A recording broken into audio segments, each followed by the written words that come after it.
बिल्लिमिनशैतानिर्रजीम बिस्मिल्लाहिर्रहमानिर्रहीम। सबसे पहले मैं तमाम स्टूडेंट को सलाम करता हूँ, अस्सलाम वालेकुम। तो हमने वेब डेवलपमेंट का कोर्स स्टार्ट किया था, उसमें मैंने HTML CSS के तमाम लेक्चर अपलोड किए थे, तमाम कंसेप्ट को क्लियर किया था। उसके बाद मैंने प्रोजेक्ट बनाया थे HTML और CSS की थ्रू, कैलकुलेटर बनाया था, ई कॉमर्स की वेबसाइट बनाई थी, और और भी बहुत से बनाए थे। उसके बाद अब हम आते हैं बूटस्ट्रैप पर, जो कि CSS का एक फ्रेमवर्क है। तो आइए हम बूटस्ट्रैप को पढ़ते हैं कि बूटस्ट्रैप होता क्या है।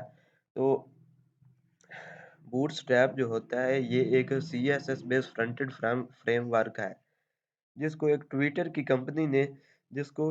कंपनी ने बनाया था।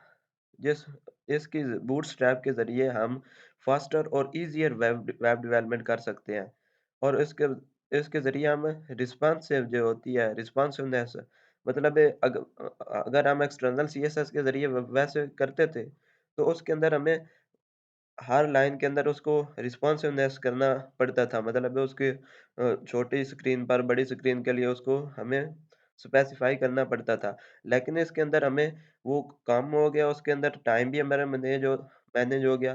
तो हर जो हमारी वेबसाइट होती है, उसके अंदर हमारे जो मेन कंपोनेंट होते हैं उनको बारे में बताता हूँ कि उसके अंदर हमारे लेआउट होता है, जो हमारी वेबसाइट का ढांचा होता है, स्ट्रक्चर होता है, वो हम क्रिएट करते हैं। उसके बाद टाइपोग्राफी होती है, जिसके अंदर हम फ़ॉन्ट वगैरह यूज़ करते हैं। नेविगेशन बार होता है, जो हमारे सबसे ऊपर हेडर के नीचे हेडर सेक्शन होता है, मतलब जिसके अंदर होम, अबाउट, कॉन्टैक्ट वगैरह डालते हैं। फॉर्म लेआउट फॉर्म बनाते हैं और उसका एक स्ट्रक्चर क्रिएट करते हैं। बटन बनाते हैं, उसके बाद आइकन बनाते हैं, फ़ॉन्ट बनाते हैं और उसकी रिस्पॉन्सिवनेस करते हैं। तो ये सब हम बूटस्ट्रैप की मदद से ईज़ियर और कम वक़्त में बनाएँगे, जो कि एक्सटर्नल CSS में हमारे पास ज़्यादा टाइम बनता ब बच लगता था, ज़्यादा हमें उसके अंदर कॉम्प्लेक्सिटी थी, उसको रिमूव करके हमने बूटस्ट्रैप को, तो ट्विटर ने एक फ्रेमवर्क बनाया बूटस्ट्रैप, जिसकी मदद से आप आगे आप देखेंगे कि आप इजी तरीके से आसान वे से इसको समझेंगे। तो मैं आपको इसको थोड़ा-सा समझाता हूँ कि फॉर एग्ज़ाम्पल हमारे पास ये एक वेबसाइट का ढांचा है, जिसके ऊपर ये हेडर सेक्शन होता है, वेबसाइट नेम ये हेडर सेक्शन है, और ये नेविगेशन बार है, और ये साइड बार हमारे पास है, और ये हमारा फुटर है, और ये हमारे इसके अंदर हेडिंग और पैराग्राफ है, और ये मतलब है मेन वेबसाइट का सेक्शन है।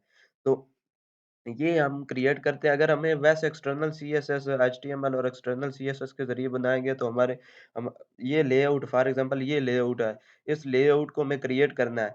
तो इस क्रिएट करने के लिए अगर मैं सी एक्सटर्नल CSS उसको कस्टम CSS जिसे बोलते हैं हम, अगर उसके ज़रिए हम यूज़ करेंगे, तो हमें ज़्यादा टाइम लगेगा, ज़्यादा कंसेप्ट हम यूज़ करेंगे, कॉम्प्लेक्सिटी बढ़ेगी।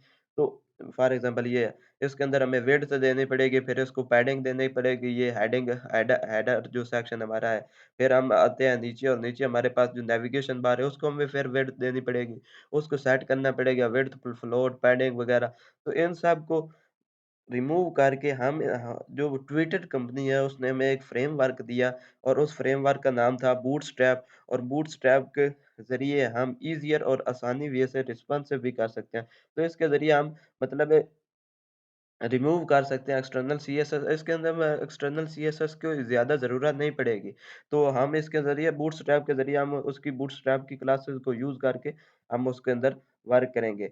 तो आइए अब इसके अंदर रिस्पॉन्सिवनेस दे सकते हैं कि मतलब अगर हमें वो लार्ज लार्ज स्क्रीन पर अगर दिखाना पड़ेगा, तो उसको फिर हमें स्पेसिफ़ाई करना पड़ता था CSS के कस्टम CSS के अंदर। फिर उसको मीडियम में अगर दिखाना है, तो उसके लिए मीडियम की क्वेरी लिखनी पड़ती थी, स्मॉल के लिए एक्स्ट्रा स्मॉल के लिए, तो उन सब के लिए हमें क्वेरी लिखनी पड़ती थी। लेकिन जो बूटस्ट्रैप है, ये जिस तरह हम कोड लिखते जाते हैं, ये खुद ब खुद इस रिस्पॉन्सिवनेस को हैंडल करता जाता है।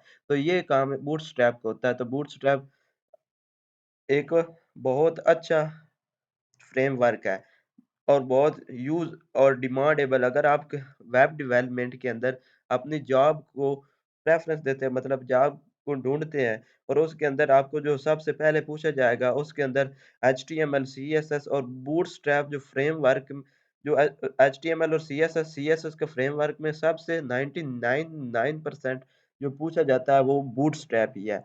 और बूटस्ट्रैप फ्रेमवर्क है, उसके अंदर अपडेट वर्ज़न है, बूटस्ट्रैप 4 है, 3 है आया, फिर 4 उसके अंदर चेंजिंग आई और फिर बूटस्ट्रैप अब 5 है। तो एडवांटेज मैं बता देता हूँ कि बूटस्ट्रैप के यूजिंग करके हमें एडवांटेजेस क्या होते हैं। तो इसके ज़रिए मेरे पास सेव लाइट ऑफ टाइम बात जैसा, उसके बाद रिस्पॉन्सिव फीचर हमारे पास आ जाते हैं और ईज़ी टू यूज़ आसानी से हम इसको यूज़ कर सकते हैं और कंपैटिबल विद ब्राउज़र, मतलब ये हर ब्राउज़र पर क्रोम है, उसके बाद एज है और सब पर ये कंपैटिबल होता है। और सबसे बड़ी बात ये है कि ओपन सोर्स है, इसके लिए कोई हमें फ्री ऑफ कॉस्ट है, इसके लिए हमें किसी ज़रूरत नहीं है कि हम पैसे इसके ऊपर खर्च करेंगे, ये एक ओपन सोर्स है जो कि ट्विटर कंपनी ने हमें दिया। और उसके बाद बूटस्ट्रैप के अंदर बूटस्ट्रैप सीएसएस फीचर जो है और कंपोनेंट, इसके अंदर ये होते हैं कि मल्टी कॉलम लेआउट जो होते हैं उसको हम ये हैंडल करता है, फॉर्म लेआउट करता है, बटन के अंदर ग्रुप जो होते हैं, button drop down, navigation bar जो होता है, पेजिनेशन जो मतलब एक पेज से हमें दूसरे पेज पर जाना है तो उसके लिए भी ये हैंडल कर देता है, लेबल करता है, पेज हेडर, अलर्ट इसके अंदर मौजूद है, प्रोग्रेस बार है। अगर मैं आपको इसके बारे में आपको बता देता हूँ कि बूटस्ट्रैप असल थोड़ा-सा मैं इसका डेमो भी अगर आपको दिखा देता हूँ, तो आते हैं इधर हम अपने ब्राउज़र में और इधर आकर मैं लिख देता हूँ बूटस्ट्रैप। मैं यूँ ही बूटस्ट्रैप तो ये हमारे पास बूटस्ट्रैप ओपन हो जाएगी फर्स्ट वेबसाइट, तो इसको हम सीडीएन के थ्रू से एक लिंक के थ्रू से हम लिंक करते हैं, तो वो भी हम अपनी अगली वेबसाइट के देखेंगे कि जब हम इसका प्रैक्टिकल देखेंगे, तो फिलहाल तो हम उसका इंट्रोडक्शन देख रहे हैं। तो मैं इधर डॉक्यूमेंटेशन में आता हूँ और इधर आकर आप सर्च कर सकते हैं। आप मुख्तलिफ मैं फॉर एग्जांपल नेविगेशन नेविगेशन लिखता हूँ, तो मेरे पास फॉर ये देखो 1 मिनट। ये ये हमारे पास अलर्ट है जो कि मैंने उधर बताया। अगर हमें सीएसएस के अंदर अलर्ट यूज़ करना है तो ये मुख्तलिफ किस्म के अलर्ट मौजूद है। ये इस तरह का अलर्ट मौजूद है। तो इसका कोड भी हमें नीचे अवेलेबल है, आप इसको कॉपी पेस्ट भी कर सकते हैं। तो हम कॉपी पेस्ट करेंगे जस्ट इस इधर से, लेकिन उस कॉपी पेस्ट को करने से पहले हम सीखेंगे कि हम किस तरह कॉपी पेस्ट अगर हमें किसी के में चेंजिंग करना पड़ेगा, तो उसके लिए हम क्या यूज़ करते हैं। तो फॉर एग्जांपल उधर बैकग्राउंड मैं इधर आपको बताता हूँ। ये देखो, ये उधर हम बटन के लिए प्रॉपर्टी क्या यूज़ उधर बटन यूज़ करते थे। लेकिन इधर अगर आपको बीटीएन प्राइमरी ये एक इसकी क्लास है और बीटीएन प्राइमरी क्या है, ये कलर जो है ब्लू कलर उसके प्राइमरी जो होता है बूटस्ट्रैप के अंदर इन्होंने स्पेसिफाई कर दिया कि अगर आप बीटीएन प्राइमरी लिखेंगे तो उसका बैकग्राउंड जो है कलर वो प्राइमरी हो जाएगा, मतलब ये ब्लू कलर हो गया। तो ये इस तरह उन्होंने स्पेसिफाई करके और हम ये सीखेंगे कि हमें बूटस्ट्रैप ने कौन-सी क्लासेस को दरअसल उन्होंने उसको छोटा किया है, स्मॉल किया है, टाइम बचाने के लिए। तो अब सीएसएस के अंदर अगर बटन आपको यूज़ करना है, तो ये बटन उसके मल्टीपल किस्म के बटन मौजूद है। ये प्राइमरी है, ये सेकेंडरी है, कैसे इसके मुख्तलिफ किस्म के बटन हैं और उनकी क्लासेस भी लगी हुई है। तो आप इसको कॉपी पेस्ट भी कर सकते हो और हम सीखेंगे कि हमें अगर खुद इसको एडजस्ट करना है तो उसके लिए क्या है। तो ये हमारे पास बूटस्ट्रैप इसके अंदर है।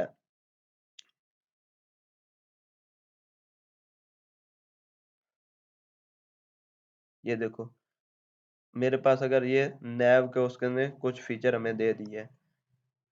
अगर आप मैं इधर आकर आप लिखेंगे for example navigation in bootstrap, तो बूटस्ट्रैप के अंदर हम नैव बार यूज़ करना नेविगेशन उन्होंने किस तरह बनाई है, तो मैं इधर पहली वेबसाइट पर क्लिक करता हूँ तो ये मेरे पास है नैव बार है और नैव बार में उसमें सर्च बार भी दे दिया, तो इसका कोड भी दिया है, तो इधर से आप कॉपी पास पेस्ट भी हम करेंगे। लेकिन हम इसके लिए हमें एक प्रॉपर सीखना पड़ेगा कि हम कौन सी क्लास को किस तरह यूज़ करेंगे। जिस तरह हम पीछे यूज़ करते हैं फ्लैक्स बॉक्स वगैरह, तो ये हम इस तरह सीखेंगे। तो अब सिर्फ मैंने इंट्रोडक्शन फिलहाल दिया कि हम किस तरह यूज़ करते हैं। तो बूटस्ट्रैप हमारे पास जो थ्योरी थी उसके और बूटस्ट्रैप 4 है, उसके दरमियान उसके अंदर क्या अपडेट आई, क्या चेंजेस आए, तो बूटस्ट्रैप 4 के अंदर फ्लेक्स बॉक्स लेआउट आया जिसके ज़रिए रिस्पॉन्सिवनेस को डील करना आसान हो गया। तो फ्लेक्स बॉक्स लेआउट यही होता है कि वो रिस्पॉन्सिवनेस करता है। तो उसके बाद इसके ज़रिए हम बूटस्ट्रैप 4 के ज़रिए हम फास्टर वेब डेवलपमेंट कर सकते हैं और इसके अंदर मोर रिस्पॉन्सिवनेस वाले फीचर आए और न्यू कंपोनेंट्स भी इसके अंदर आए। तो बूटस्ट्रैप 4 के अंदर ये उन्होंने चेंजिंग की। तो अगर हमें बूटस्ट्रैप सीखने के लिए हमारे पास क्या नॉलेज होना चाहिए? तो एचटीएमएल जो है फिर वो उसका नॉलेज होना चाहिए सीएसएस के अंदर जो मीडिया क्यूरी या फ्लेक्स बॉक्स वगैरह और जे क्यूरी, इसके बारे में नॉलेज होने के बाद हम बूटस्ट्रैप को सीख सकते हैं। तो बूटस्ट्रैप के बारे में आप थोड़ा सा आप इधर से जान चुके हैं, और अब इधर से ये उसके अंदर नेविगेशन मुख्तलिफ बार है, तो इसको हम कॉपी पाथ भी करेंगे, तो और इसको सीखेंगे कि हम किस तरह क्रिएट करेंगे। तो फिलहाल नेविगेशन बूटस्ट्रैप का यही तक है था कंसेप्ट। तो अगली वीडियो में हम इसका प्रैक्टिकल देखेंगे और हम इसको इम्प्लीमेंट करेंगे अपने वीएस कोड। इसके अंदर जो मैं एडिटर यूज करूंगा वो वीएस कोड होगा। और अगर इसका फिर मैं कोड भी आपको प्रोवाइड करूंगा, और उसके अंदर जो मैंने स्लाइड बनाई है तो वो भी मैं प्रोवाइड करूंगा आपको। तब तक के लिए अल्लाह हाफ़िज़।